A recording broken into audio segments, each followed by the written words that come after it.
What's up, everybody? This is DIB Sports. We're going to talk about the NBA bust of 2000 to 2009. 2009 was a cool decade. A lot of great players. You got the LeBron James, Dwayne Wade, Chris Bosh, even the birth of Kevin Durant and Steph Curry. But the thing is, there was other stars that were supposed to be stars that just never made it. And it's a shame that they didn't make it, but hey, things happen. So I'm going by year basis. What player was the biggest bust in that draft on a yearly basis, not necessarily the biggest bust of all time. So I'm going by year. So let's go to year 2000. We got this player. This man was supposed to be like the next Magic Johnson, because he went to the same school as Magic Johnson, played the same position as Magic Johnson. He may not have the height as Magic Johnson, but he had the personality. He had a big smile on his face. His name was Marvin Cleaves. Marvin Cleaves was the man in college. He won a national championship with Coach Izzo. And then he won Final Four Most Outstanding Player. He was a consensus first All-American, two time Big Ten Player of the Year, and also got his number retired. He was also McDonald All-American. So you think this guy got it going on? You know, he got all this accolades on his shoulder, but turns out he was a big old bust. He got drafted by Detroit at 14, and he only averaged, listen to this, 5.4 points per game. That is sad. That's pathetic. That's putrid. Detroit got rid of him, sent him to the Sacramento Kings. He averaged 2.2 points per game, then averaged 1.3 points per game. Then he went to Cleveland and only averaged 3.8 per game. And then he went to Seattle, only averaged 0.9. I'm not joking. I never seen this average stat before, 0.9. So Marvin Cleaves was a huge disappointment. He only lasted in the league for about 6 or 7 years. It seemed like that's a good timeline, but it really is, and it's really bad. With a guy with that so much potential, he should be playing a lot longer than that, and it's a disappointment. So Marvin Cleaves, big old bust in year 2000. So in 2001, the infamous Kwame Brown. When you heard that name, Kwame Brown, you automatically think bust, garbage. Wow, this dude had a disappointing career. Man, this guy had more colors of the rainbow on his jersey than any other player that I know. He bounced around all over the league. Michael Jordan, greatest player, worst executive of all time. Picked him overall number 1 in 2001, and he had high potential because he came straight out of high school and he had a lot of potential. But his average points per game is only 6.6. A lot of teams try to give him a chance. They're like, you know what? This guy has potential. He's only 19 years old. So they gave him multiple chances with different teams. The Bobcats, the Lakers, the Pistons, even the 76ers. All gave him a chance. They all believed in this Kwame Brown. He actually lasted in the league till 2013. So in a length sense, he had a successful career, but his potential sense, he was overall bust. This guy was supposed to be, rebounding between 9-11 per game and at least scoring between 15 and 20 points per game. But he never lived up to expectations, despite the tutelage, the mentorship from Michael Jordan, from Kobe Bryant, and other great players around. This guy never got to his potential. And Kwame Brown, once you first hear his name, everybody laughs. They go, "Yo, you heard Kwame Brown?" That's the first reaction every single time. But everybody knows in that 2001 draft, Kwame Brown was the worst one. Next, you got Jay Williams. You may see him on ESPN doing college analytics. You know, the analysts talk about, the March Madness on ESPN. He was a well-known basketball player at Duke, though. He won the national championship in 2001, National College Player of the Year 2002. He was All-American 2001, 2002, and also won first All-ACC in 2001 and 2002. He averaged about 20 points a game. The guy was a beast in college, but unfortunately, he got in a motorcycle accident and throughout his whole career. But it's his own fault, because in the contract, if you drive a motorcycle, you cannot get the contract validated, and he did it anyway, and he got in an accident. Never the same player again. It's a shame what happened to him. He could have been a good point guard for the league for years to come, but that one fatal decision of not following the rules of the contract derailed his whole career, and he's a bust. 2002, sad story. Then in 2003, you got Darko Milicic. Now, everybody knows that this is the legendary draft because a lot of future Hall of Famers are in it. You have LeBron James, of course, King James, one of the best players of all time. Then you have Carmelo Anthony in this draft, Chris Bosh in this draft, and Dwayne Wade in this draft. It was a historical draft, but the Detroit Pistons made a lousy decision. Of course, they couldn't get LeBron because he was number 1, but they had the number 2 pick. And who they pick? Darko Milicic, a 7-foot guy out of Siberia. And this is when a lot of European players had the weak, soft label. They don't have a label like they have right now. European players are playing really good this time around, but back then, European players didn't have a good reputation. So he kind of perpetuated the bad reputation. Though he won an NBA championship in his first year, which he only played like 5 minutes of, and officially, literally 5 minutes, 4.7 minutes, he only averaged 1.4 points per game. And he was there for 3 years and never averaged over 2 points. I repeat, he never averaged over 2 points. Then he goes to Orlando, and then he only averaged 7.6 per game. And then Orlando, again, 8 points. Then the following year, he averaged 7 points. So he never averaged over 10 points a game. And this guy is 7 feet tall, guys. 7 feet tall. Though he had a lengthy career due to his young age, because he was only 19 in the NBA, he's declared a bust because he was a second pick, overall pick, and the players of today, LeBron, Dwayne Wade, Carmelo Anthony, Chris Bosh, well, unfortunately for him, he retired because of health, but he had a couple championships. They played a longer career. So he's a bust, 6 points per game, barely anything in the rebound category, only 4.2. You're 7 feet tall, you only rebound 4.2. That is a disgrace. So that goes for Darko Milicic. They passed out on legends, man. That's a shame. Then you got the next one in 2004. You got Sebastian Telfair. Now, Sebastian Telfair had a huge following. I mean, if you were alive around this time, you see his ads everywhere. He was U.S. Mr. Basketball in 2004. New York USA Mr. Basketball, which means you're the whole country. You're the best. McDonald All-American, first team parade All-Americans, even second team All-American.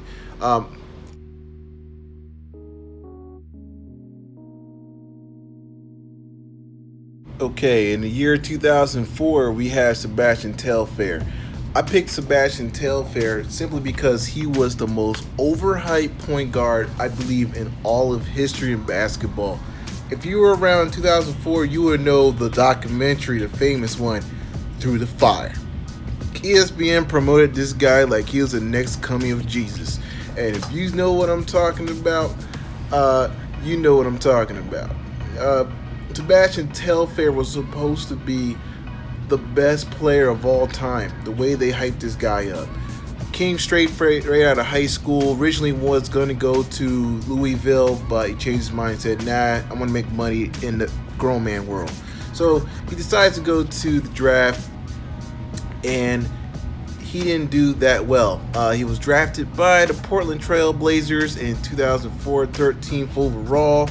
6.8 per game, barely 3.3 assists a game. He didn't really do much in his NBA career. Averaged only 7.4 points per game and 3.5 assists. Now, you can see a length of his career. It's like, oh, he lasted 10 years. He had a great career. But this guy was compared to LeBron James as the next coming. Like, if you understand the hype of this guy, you would see how much of a bust he is. Eventually, he played overseas, but his NBA career should have been just as long as Chris Paul. He should be playing right now, but instead, he is at home. He just followed his cousin's footsteps. Stephon Marbury went to China, continued playing days there, but this guy is the ultimate bust. Okay, I want to talk about 2005 Marvin Williams. This guy was supposed to be a monster. He was a six-man off the North Carolina National Championship, but this guy was such a baller in the tournament that the NBA said, you know what, I want this guy to be the second pick of the draft, and he was drafted by the Atlanta Hawks. And Atlanta Hawks was like, yeah, let's pay this guy a ton of money because he's going to be scoring 25 points per game. Let's give this guy a ton of money, make him rich. But, man, it was fool's gold. This guy only averaged 8.5 points per game his first year. Okay, he averaged 13.1, but the potential of this guy was supposed to be 20 to 25 points per game, and he never lived up to it. He lasted a while, though, because they always thought that his potential will grow, eventually become a superstar, but that superstar potential bubble eventually busted, and he was straight garbage. Now, he is on the Charlotte Hornets of today, and before he went to the Hornets, he was on Utah. He only averaged about 7.2 per game when he was in Utah. So his career average is 11.2. He's a bust in my eyes because he was picked number 2, and if you're drafted that high, you're supposed to be dominating. You're supposed to be a franchise type of player. But instead, he's just another Joe. What the Hornets are doing, they're trying to put these North Carolina players and seem like they're gonna come back to life and play like the tournament, but I don't see it with Marvin Williams. This is what the Hawks passed up on. They passed up on Deron Williams when Deron Williams was a monster. They passed up on Chris Paul. They passed up on Danny Granger, who was actually a solid player for a good amount of years. They passed up on David Lee as well. So there's a bunch of players that they could have selected, but instead they picked Marvin Williams, who didn't really make an impact in the NBA. In 2006 is Adam Morrison, Mr. I Cry All the Time. Well, Adam Morrison was supposed to be like the next Larry Bird. They hyped this guy up like he was the best thing since sliced bread. But he did have a good career in Gonzaga. Like I said, he was a scoring machine. And as a matter of fact, he was a diabetic as well. So I give him some credit for that because that's really tough to play as an athlete when you have that type of condition. But he was really good. He took the Zags all the way up to the Sweet 16, but ultimately losing to UCLA by blowing a 17-point lead. Ooh, ouch, that got hurt. But he did his job, he did his thing, and it got him to all the way up to the 3rd pick of the draft. So high expectations. People thought he was going to be dominant in scoring, but it turned out he was just a big old bust. He only started 23 games his first year, only averaged 11.8 per game, and only averaged a solid 29.8 minutes per game. So you would think that as a shooting guard, you shoot a little bit better than 11.8, but that's all he got in his rookie year. Then the next year, he barely started at all. He only had 44 games played and started only 5, and only averaged 4.5. Lakers thought he had a little potential, so he sat on the bench for those 2 years and eventually got booted out in the NBA. He tried to come back. He had a strong G League performance, but he didn't do well at all. So he ended up playing overseas, and that was the last of Adam Morrison. He cried, and also players thought he smelled kind of funky and actually forced him after a game to go in the shower because he stunk that bad. True facts, look it up. Adam Morrison, man, he could have been great, but instead he just turned into a bust. Next player I'll talk about is Greg Oden. In 2007, Greg Oden was supposed to be the best center of all time, that the way they hyped him up. He went to Ohio State and actually had a great season, played 32 games, averaged 15.7 points per game, block machine, 3.3 per game, and average of 9.6. So this guy He's supposed to be a dominating player. Now, the big controversy was who's going to be number one, Greg Oden or Kevin Durant. And Portland Trailblazers picked Greg Oden, and which became a big mistake. They passed up on Kevin Durant, who's now a future Hall of Famer, MVP, and an NBA champion, and Finals MVP. But now they're stuck in history with Greg Oden pick, which he got hurt. And it's sad because he got hurt due to his knee. He had a lot of knee issues, which shortened his career to 2 seasons with the Portland Trailblazers. He had a little shine with the Miami Heat, but he barely played. Only had 9.2 minutes per game and only averaged 2.9 points per game. So, man, he didn't get new life in Miami, leaving with LeBron, and then also off the court issues with the battery with his ex-girlfriend made him go to jail, and NBA didn't never want that type of foolishness in the league, so he never played in NBA again. It's a shame. Greg Oden was supposed to be the biggest draw and the best next center, and he had a lot of potential, but injuries and off-the-court issues derailed his career. So he's a big bust in 2007. Now, 2008 draft was pretty hard to pick who was the worst person in this draft, because it actually was a decent draft if you look at it, but I had to pick OJ Mayo based upon the fact that he is banned from the league due to steroids. Now, he was a monster at USC, scoring 20 points per game. This guy was a monster. He had a great three-point percentage at 40%, which is excellent. And actually, he had a great start his rookie career, averaging 18.5 points per game.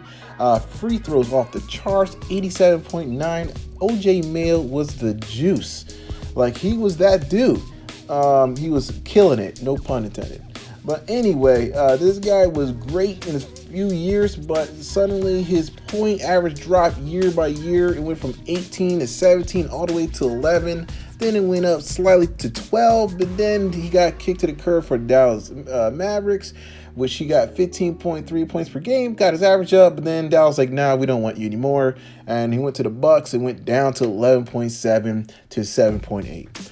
Now, after 2016 season, he got banned from the NBA due to the juice, steroids, and he had to go. So he can be reinstated this year if Adam Silver allows him, but it's a shame that he should still be playing, and he should have been a scoring machine, averaging maybe between 19 to 25 points a game, but his average went down to 13.8. So he's a big bust due to the fact that all that potential is left off the table.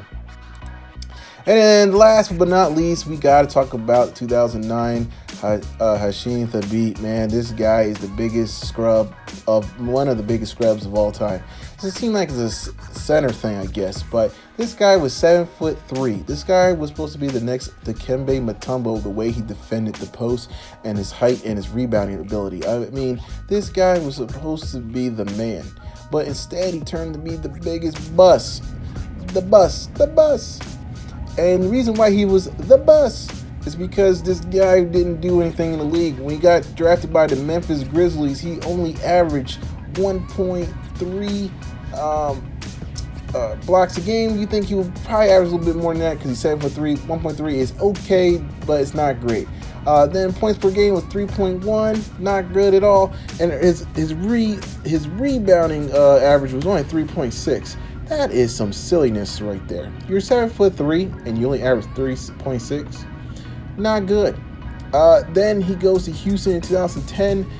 Average, guess what? 0 points per game.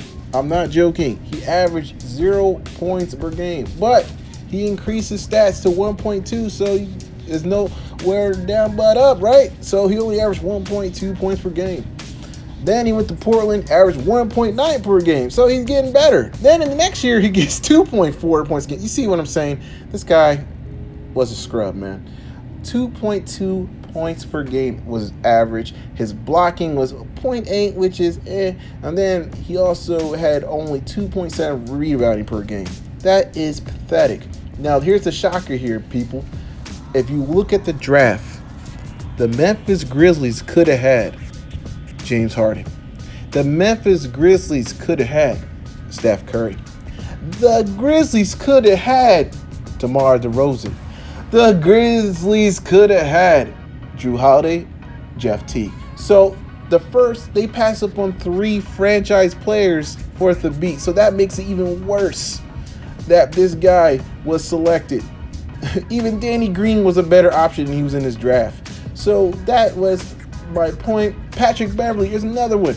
The Memphis Grizzlies had so many chances of getting great players, but instead they picked the biggest bust of all, the tallest scrub of all, and his name is Thabeet. He's not even in the league no more. He's playing overseas. He's not that great, and he's playing in Japan getting sushi. So that is your NBA bust. This is DIB Sports. I hope you enjoy my commentary. If you have any other busts that needs to be on this list, let me know. Put the comments below. Thank you very much for listening. Have a good day.